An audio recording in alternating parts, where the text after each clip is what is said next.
Prof, si Admar po ito, magandang umaga. Lagi Magandang nating umaga po, Sir naririnig Admar. o di kayo nababasa sa online yung mga katagang, saan ka kumukuha ng kapal ng mukha? Sa tingin niyo, Prof, saan kaya sila humugot ng kumpiyansa kung bakit nagagawa nila ito dyan sa komite, sa Kamara, itong mga bagay na ito na marami na rin pumupuna na lagpas na doon sa kailangan o kapangyarihan na po, like kagaya doon sa dapat ang talakayin, ay kung ano ang mga sinasabing impeachable na offense. Pero napupunta na sa iba't ibang mga usapin po, Prof. Yun nga po, sa totoo lang, hindi ko po alam kasi hindi natin sinasabi na kung meron bang pagkakasala o may paglabag man sa batas ang ating ikalawang Pangulo ay hindi imbestigahan. Pero Sir Admar, Sir Jade, sa totoo lang, sa dami ng problema natin ngayon, bagamat may ibang komite na dumidinig dito, eh hindi ba mas mahalaga na magtulong-tulong po ang lahat? Magtulong-tulong ang House of Representatives upang tugunan itong krisis na kinaharap natin. Eh dumadagdag pa itong bagay na ito. Eh naririnig ba nila o sila ba ay kumukonsulta din sa nilang mga distrito at bumababa at nakikita ang tunay na sitwasyon ng taong bayan? So yun ho yung nakakalungkot dito ho, may tamang venue kung talagang pagdetermine na rin yan ng probable cause at meron na silang desisyon, edi i-transmit na natin para doon na pagdebatihan sa Senado at magkaroon ng tamang pagkakataon, madepensa ng ikalawang Pangulo ang kanyang sarili at makapagtuon na sila sa ibang mas importanteng bagay tulad nitong pag-address dito sa krisis na kinaharap po natin. Pero ang lagi nating naririnig na nagiging rason po nila dyan, Prof, para daw matiyak na may due process na sinasabi po nung unang desisyon ng Korte Suprema. Gina-justify na lang po tingin ko yung desisyon ng Korte Suprema. Yun nga po, sa sarili din naman po nilang salita na mini court na po itong kanilang ginagawa. So, bagamat nandoon, pero hindi tingin ko nandoon. But on the other hand, talagang ano yung naratibo? Ano yung gustong ipahayag base dito sa akusasyon na mga ito? Opo. And sa tingin niyo po, posible rin ba na nakikita nila na walang pag-asang umusad sa Senado, kaya dito na lang sa mababang kapulungan sa komite, baka nga, pati nga sa plenaryo, baka nakita din nila na walang possible na hindi umusad, kaya sinagad-sagad na lang po nila itong naratibo na ito. Isama na rin natin yung laging pagpapaning sa camera doon sa upuan na blanco ng Vice Presidente na alam naman nila na hindi dadalo po, Prof. Opo. So, mukhang gano'n na nga po yung talagang nangyayari sapagkat talagang yung ibang tao po talaga at yung iba pong miyembro ng House of Representatives nakatuon doon sa mas malaking problema at itong committee lang naman na po ito at maintindihan naman natin tasking po nila yan. Pero kung halimbawa po for purposes ng being objective, ano yung natanggap natin na complaint? Balang kasi ng committee ito. Nangangailangan ba kung meron tayong prudence at meron talaga tayong susundan na natin yung sa sinabi ng desisyon ng Supreme Court, talaga bang may pangangailangan balangkasin na isa-isa itong mga bagay na ito na trabaho naman ito ng Senado, na hindi naman na nila ito trabaho. Ang trabaho nila i-determine yung probable cause sa pamamagitan ng hindi tingin ko na pagpapatawag ng mga resource person pero kung talagang gusto nila, di pwede naman yan ng closed door. Pwede naman yan na naaayon doon sa parametro ng mga isinumiting ebidensya. Pero again, ang tingin ko at ang common sa bawat impeachment proceeding talaga is the political process rather than the legal process or legal battle. Opo. Dito naman po tayo sa ibang paksa po, Prof. No? Dito po sa issue ng kalusugan ng Pangulo, ano pong basa niyo po rito? Bakit kaya hindi makapaglabas-labas ng bulletin, medical bulletin po sa kampo po ng Pangulo, sa Presidente po, hinggil nga po dito sa mga balita, may kaugnayan po sa kanyang kalusugan. Kasi mismo ang ano na rin po, ang kanyang kapatid nagsabi either yung may sakit at saka yung sinabing gumagamit ng ipinagbabawal na gamot. Kaya nga ang request maliban doon sa hair follicle drug test, ikabilan na rin po yung medical bulletin. Pero hanggang sa kasalukuyan ay hindi pa rin po inilalabas. Dinidepensahan nila yung rason nila kung bakit hindi nila inilalabas. Pero sila merong hamon, lalo na si Pangulong Marcos Jr. na naghamon pa siya ng sabayang exercise at mag-wait sila at tingnan kung sinong hindi malusog. Prof, ano po masasabi niyo rito?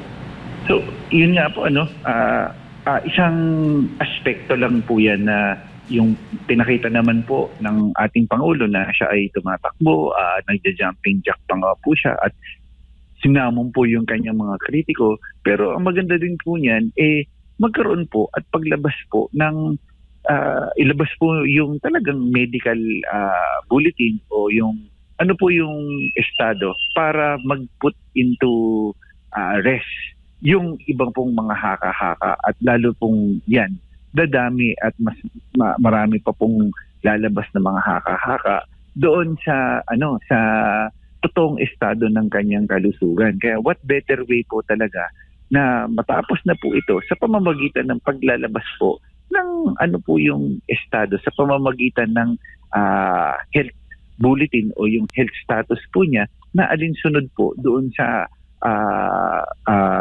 mga doktor o isang independent let's say private hospital po na may kredibilidad na hindi saklaw po ng siyempre impluwensya ng Pangulo o ng Malacanang po talaga. So ito yung tanging paraan po na talagang maapis at mawala na po yung mga haka-haka na yan alinsunod doon sa health o totoong estado ng ating pong Pangulo. Opo, pero imbis na ito nga linawin kung ano ba ang tunay sa kalusugan na mismo ang mga eksperto mismo ang maglalahad, ang ginawa pa ng palasyo po ay ikinumpara sa nakalipas na administrasyon. Pero ang alam ko, meron ng desisyon dito yung Supreme Court Kumbaga parang nasabi ata ng Supreme Court na hindi pa ba sapat na daily napapanood ang pangalawang Pangulo sa kanyang address to the people, talk to the people niya na maabot pa nga ng madaling araw. At kung ikukumpara naman yung presensya ng dating presidente, di hamak na mas maraming mga lugar ang napuntahan ng presidente at grabe makasalamuha sa tao, Prof, kumpara sa ngayon. Opo. Yun nga ho, yung kita rin din po natin, lalo na po nung kasagsagan po ng pandemya, kapag yung talk to the people po ni dating Pangulong Duterte nga po, minsan talagang gabi o umaabot nga ho minsan ng hanggang pamadaling araw na. So, yun rin din po, nakikita rin din po natin at ang taong bayan din ho ay hindi natin mawawala po sa kanila na magkumpara at nakukumpara ang dating administrasyon sa pangkasalukuyang administrasyon sapagkat naramdaman o nasanay po lalo na po yung ibang mga kababayan natin doon sa personal o tao-tao na relasyon na na-encounter po nila nung nakalipas na administrasyon po. Tagos yung mga programa, yung mga polisiya, doon po sa atin po mga kababayan, lalo na po doon sa baba. Huli na lamang po na topiko, Prof, no? Sa mundo ng mainstream media ngayon, hindi masyado napag-uusapan. Di ko alam, sa monitoring nyo po, kung napag-uusapan pa balik yung issue po ng korupsyon o tuluyan na bang na divert. Kasi sa social media, everything na merong mga walang kaugnayan doon sa mga nabulgar na mga grabing korupsyon, sa comment section, talagang gusto pa rin nilang ibalik yung issue na yun. Kasi kung hindi pa sila diskontento pa sila, hindi pa sila kontento doon sa kinahinatnan po, no? Lalo na't meron pang mga lumabas na sabi nila mas dihamak na mas credible kasi may maraming mga ebidensyang ipinakita, hindi lamang po laway ang puhunan. I'm talking about sa dating mga Marines compared dito kay Madriaga na parang naging sentro ng attraction ngayon na nila na pagtuunan ng airspace, Prof. Actually, kung titignan nga rin din nga ho natin itong kay Ramil Madriaga, sa akin lang hong pananaw o pagtingin ho, sila lang naman ho yung nagbibigay ng atensyon. Kung titignan natin, at ang nakakalungkot din, hindi ko rin din pa maobserbahan. Kasi yung ating iba nating mga kababayan, halos wala rin din pong pakialam na. Pagod na po yung ating mga kababayan. Hindi na po natutuwa rin din sa sitwasyon sa sobrang politika at less po yung governance. Ang dami hong kababayan natin na naghihirap at nahihirapan po yung buhay lalo na po sa krisis na ito. Nakakalungkot kasi asan na ho yung flood control program? Tama ho kayo, no? Dun sa mainstream media, maliban na lang po sa ibang may nasusundan po akong ibang media na talagang hanggat maaari, meron pa rin din ho silang segment doon o update patungkol dun sa flood control program. Pero nasaan na yung mga taong inaakusahan? Ano na yung status ng mga taong dapat na imbestigahan? Wala na. At pag nakakadismaya ho lahat dito, yung laki na nababalitaan natin na di umanong naibulsa o di umanong nakulibat ng iba pong mga taong involved dyan, na itulong na ho sana ito sa mas long-term na solusyon dito sa krisis na kinaharap po natin.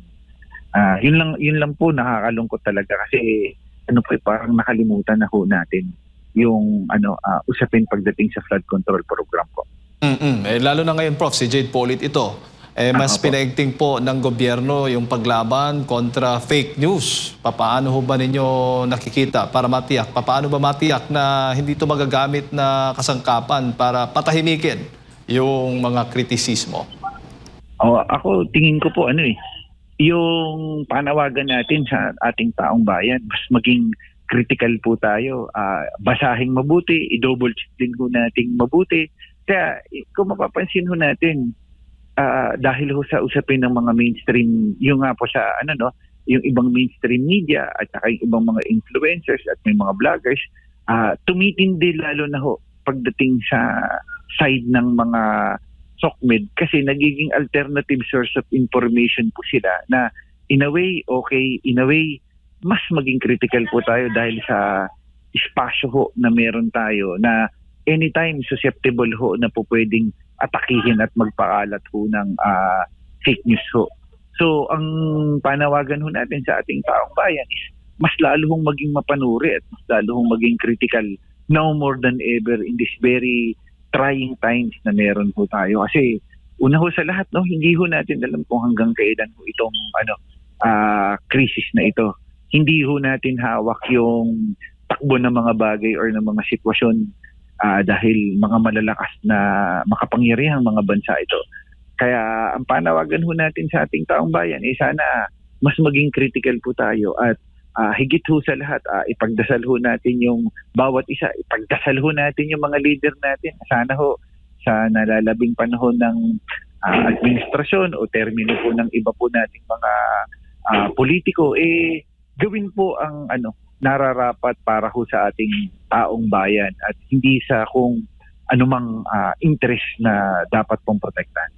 Papaano daw, Prof? Komento ng mga kababayan natin kung mismong nasa Malacanang, yung mga tagapagsalita yung nagpapakalat daw ng fake news. yun, yung po yung napakabigat na hamon po para sa atin kung yun nga po, mismong doon din po sa kanila. Kaya mas maging mapanuri po sana ang ating pong mga kababayan po. Opo. Prof, siguro yung huling mensahe para sa ating mga kababayan nanonood po at nakikinig sa mga oras na ito. Salamat po Sir Jade sa panawagan lang po natin. Sana po na ipagdasal ho natin katulad nung nasabi ko kanina, ang bawat isa sana po matigil na rin din po itong krisis na ito at higit ho sa lahat pagdasal ho din ho natin yung ating mga leader na gawin ho nila kung ano yung tama at gawin ho nila ano yung nararapat para po sa ating pong mga kababayan.